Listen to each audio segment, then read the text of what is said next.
আসসালামু আলাইকুম প্রিয় দর্শক, আমরা প্রায় 10 দিন পরে আজকে আমাদের বেগুনের জমিতে একটি স্প্রে করলাম।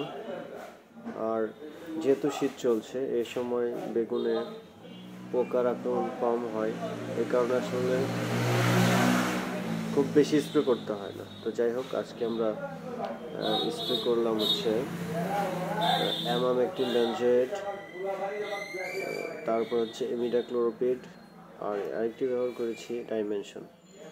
আচ্ছা, ইমিডাক্লোরোপিড ব্যবহার করার কারণ হচ্ছে ইমিডাক্লোরোপিড দিলে সাদামাছির আক্রমণ কম হয়।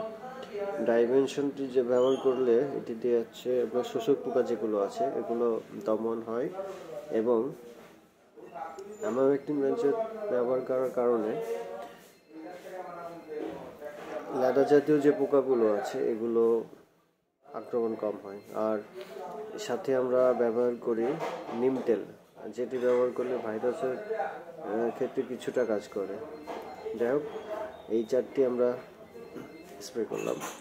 তো স্প্রে করার ক্ষেত্রে আমরা যে পানিটি ব্যবহার করি এটি অবশ্যই আমরা টিউবওয়েল অথবা মোটর থেকে নিয়ে থাকি, আমরা ওপেন সোর্স থেকে নিই না পানি।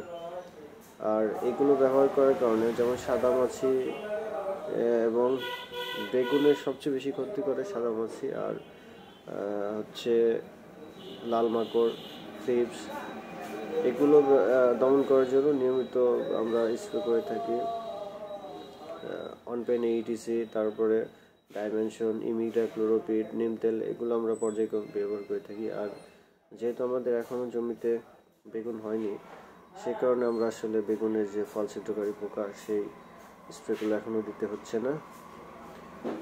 যাই হোক, আমাদের বেগুনের বয়স চলছে মোটামুটি 40 দিনের কাছাকাছি, বেশ গাছের গ্রোথ ভালো।